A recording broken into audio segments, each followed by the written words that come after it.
2019 లోక్సభ ఎన్నికలతో కంపేర్ చేస్తే 2024 లోక్సభ ఎన్నికల్లో కాస్త పుంజుకున్న కాంగ్రెస్ పార్టీ ఆ తర్వాత మహారాష్ట్ర హర్యానా ఎన్నికల్లో వెనకబడిన పరిస్థితి. సో ఇప్పుడు ఇండియా కూటమిలో చీలిక వస్తుందనే ప్రచారం జరుగుతోంది సార్. చాలామంది Congress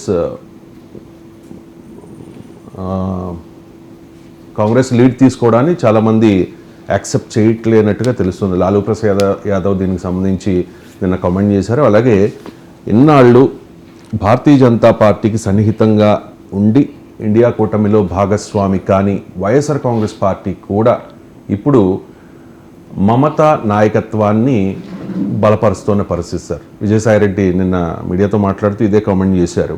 so YSR Congress party India కూటమిలో చేరాలనుకుంటుందా? ఒకవేళ కాంగ్రెస్ కాకుండా మమతకి పగ్గాలు అప్పచెప్పితే వైఎస్ఆర్ కాంగ్రెస్ పార్టీ చేరుతుందా? చేరే అవకాశం తప్పనిసరిగా ఉంది. ఎందుకు అంటే నాన్ ఎన్డీఏ నాన్ ఇండియా కూటమి పక్షాల బలం తగ్గింది. మీకు ఈ 2024 ఎలక్షన్ చూస్తే ఉదాహరణకు బీఆర్ఎస్, బిజు జనతాదళ్, వైఎస్ఆర్ కాంగ్రెస్, ఏఐఏడిఎంకే, శిరోమణి అకాలీదళ్, ఈ 5 పార్టీలు ఎన్డీఏలో లేవు, ఇండియా కూటమి లేవు. శిరోమణి అకాలీదళ్, ఏఐఏడిఎంకేలు అంతకుముందు ఉండేవి. చివరి నిమిషంలో వారు ఎన్నికలకు కొంతకాలం ముందు వాళ్ళు ఎన్డీఏ నుంచి బయటకు వచ్చారు. మీరు గమనించండి, ఈ 5 పార్టీలు దెబ్బతిన్నాయి. సో అంటే చాలా క్లియర్గా ఎన్డీఏలోనూ ఇండియా కూటమిలోనూ ఉంటేనే ఈ పొలిటికల్ పోలరైజేషన్లో పార్టీలు నిలబడ్డాయి. మీకు ఈవెన్ బహుజన్ సమాజ్ పార్టీ 6వ పార్టీ, ఈ 6 పార్టీలు కూడా అడ్రస్ లేకుండా పోయాయి. మీరు గమనించండి.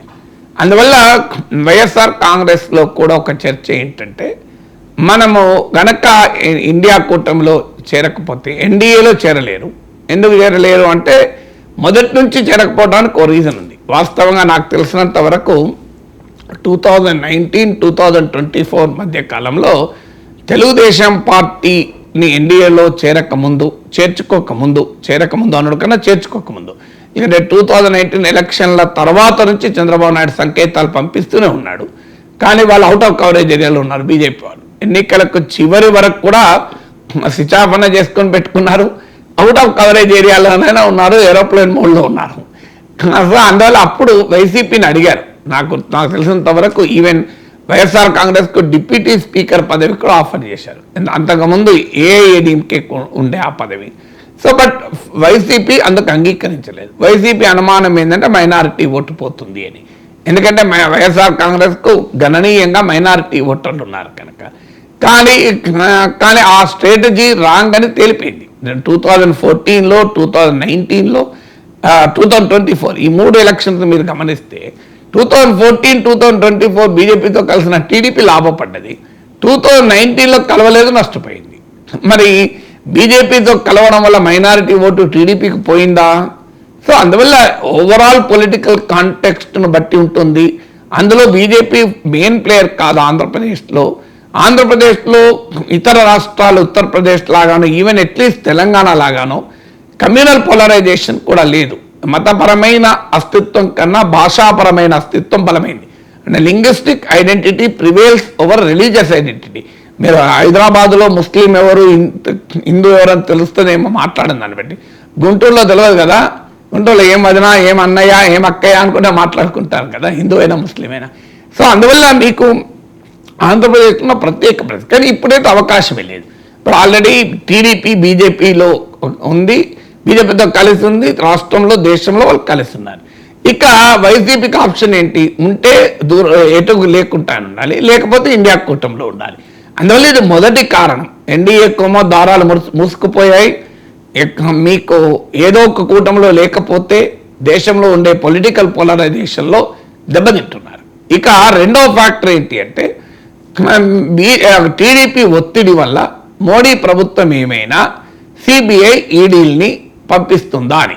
ఎందుకంటే ఆల్రెడీ కోర్టులు జగన్ కేసులపైన సీరియస్ అవుతున్నాయి. ఎంతకాలం ఇలా వాయిదాలు వేసుకుంటూ ఉంటారు అని. సహజంగానే జగన్మోహన్ రెడ్డి సంగతి తేల్చండి అని టీడీపీ నుంచి ఒత్తిడి ఉంటుంది. 2014లో కూడా ఒత్తిడి ఉంది. కానీ అప్పుడు ఎన్డీఏ వినలే. ఎందుకంటే వాళ్ళకి అవసరం లేదు కనుక రాష్ట్రంలో టీడీపీ ఒక్కదాన్నే పట్టుకొని ఎందుకు ఉండాలి, ఆప్షన్స్ 2 ఉంటే ఉపయోగపడతాయనే యాంగిల్లో వాళ్ళు పట్టించుకోలేదు. లేకుంటే ఈ 10 ఏళ్ల కాలంలో ప్రతిపక్ష పొలిటీషియన్ అందరికి వెనకాల సిబిఐ ఈడీ ఎలా పడిందో చూస్తే ప్రతిపక్షం అయినా జగన్మోహన్ రెడ్డి పైన పడలేదు అంటే మనకు ఆయన అస్మదీయుడా అతస్మదీయుడా అర్థం చేసుకోవచ్చు కదా. సో ఆయన అతస్మదీయుడు అని అనుకోవాలి మనము. సో అందువల్ల మీకు ఫండమెంటల్ క్వశ్చన్ ఇది. అందువల్ల ఇప్పుడు టీడీపీ నుంచి ఒత్తిడి పెరుగుతుంది. నీకు 2014 ఒత్తిడికి 2024 ఒత్తిడికి తేడా ఉంటుంది. ఎందుకంటే బీజేపీ బలం 240కి పడిపోయింది. టీడీపీ ఇన్ఫ్లుయెన్స్ ఎన్డీఏలో పెరిగింది. TDP electoral Heft political cloud పెరిగింది. అందువల్ల తన పైకి సిబిఐ ఈడీ గనక వస్తే ఇక బీజేపీతో సంగతి అవసరమే లేదు కదా, పనే లేదు కదా. ఇప్పుడు బీజేపీ పట్ల ఎందుకు జగన్మోహన్ రెడ్డి మెతక వైఖరి ఉంది ఈ 10 ఏళ్ళుగా? వేరే రీజనే లేదు, సిబిఐ ఈడే. ఎందుకంటే ఈడీ మోడీని కాదంటే ఈడీ వస్తుంది, అందరూ తెలుసు కదా. అందువల్ల ఈడీ వద్దనుకున్నాడు కనుక మోడీని కావాలనుకున్నాడు జగన్. సో అందువల్ల ఇప్పుడు తాను ఏది చేసినా చేయకపోయినా ఈడీ వస్తుందంటే ఇక మోడీతో పనేది జగన్కు. అప్పుడు మద్దతు కూడా కావాలి దేశవ్యాప్తంగా. ఎందుకంటే జగన్మోహన్ రెడ్డి అరెస్ట్ చేస్తే హేమంత్ సోరెన్, అరవింద్ కేజ్రీవాల్ అరెస్ట్ చేసినప్పుడు దేశ వ్యాప్తంగా పార్టీలు ఐక్యమయ్యటానికి అది కావాలి. అందువల్ల రెండవ ఫ్యాక్టర్ ఇది. ఇక మూడో ఫ్యాక్టర్ టీడీపీ నుంచి వస్తున్న ప్రెషర్. మీరు గమనించి ఉంటుంది, ఢిల్లీలో జంతర్ మంతర్లో జగన్ దీక్షలు చేస్తే మీకు తృణమూల్ కాంగ్రెస్ నాయకుడు వచ్చాడు, ఈవెన్ అఖిలేష్ యాదవ్ వచ్చారు. అందువల్ల ఇండియా కూటమి నుంచి కూడా ఆ జెస్చర్స్ ఉన్నాయి, పొలిటికల్ జెస్చర్స్ ఉన్నాయి. ఎందుకున్నాయి? ఇండియా కూటమికి ఆంధ్రప్రదేశ్లో ఏమి లేదు.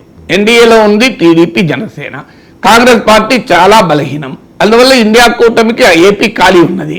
సో ఇండియా కూటమిలో కనుక ఆంధ్రప్రదేశ్కు చెందిన ఒక బలమైన పార్టీ, 40% ఓట్లున్న పార్టీ కదా. సో ఆ పార్టీ చేరుకొని ఇండియా కూటమి ఎందుకు అద్దంటది? ఇప్పుడు తమిళనాడులో డిఎంకే ఉంది, కేరళలో కాంగ్రెస్ సిపిఎం ఉన్నాయి, తెలంగాణ సిపిఎం ఉంది, కర్ణాటకలో కాంగ్రెస్ ఉంది. మీకు ప్రతి స్టేట్లో ఒక పార్టీ ఉంది. మీరు గమనిస్తే లేని రాష్ట్రం ఏంటంటే ఆంధ్రప్రదేశ్.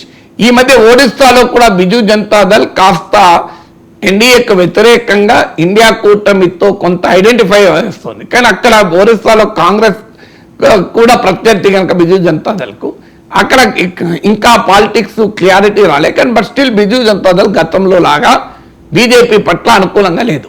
అందువల్ల ఇంకా నిజంగా చెప్పాలంటే వైఎస్ఆర్ కాంగ్రెస్ ఆలస్యం. బిజు జనతాదళ్ ఎన్నికల మరుక్షణ నుంచి అసెంబ్లీ ఎన్నికల్లో బీజేపీ గెలిచింది, బిజు జనతాదళ్ ఓడించి. అప్పటి నుంచి బిజు జనతాదళ్ బీజేపీ పట్ల కాస్త వ్యతిరేక వైఖరి చెప్పి ప్రకటించారు కూడా, మేము ప్రతిపక్షం ఇక్కడ నుంచి అని. సో అందువల్ల వైఎస్ఆర్ కాంగ్రెస్ పార్టీకి తెలుగుదేశం నుంచి ఒత్తిడి పెరుగుతున్న సమయంలో తో పాటు ఈ పొలిటికల్ జెస్టర్ కూడా ఒక కారణం.